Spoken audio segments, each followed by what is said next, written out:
নমস্কার, আমি কাঞ্চনা মৈত্র। সাম্প্রতিককালে শিয়ালদা স্টেশনে যে ঘটনাটি ঘটেছে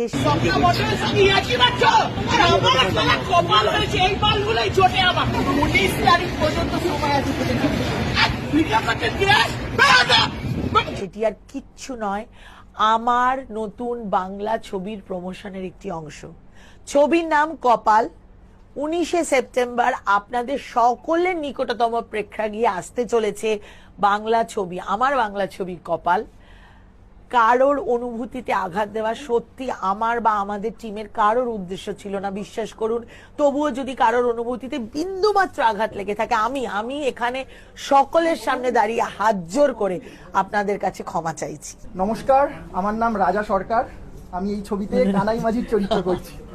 আচ্ছা, আমি আপনাদের একটা কথা বলতে চাই। আমাদের এই কপাল ছবিটি শুধুমাত্র বিনোদনমূলক ছবি নয়, কিন্তু আমাদের এই ছবিটি আজকের বাস্তবের প্রতিফলন, আমাদের এই বাস্তব সমাজের প্রতিফলন।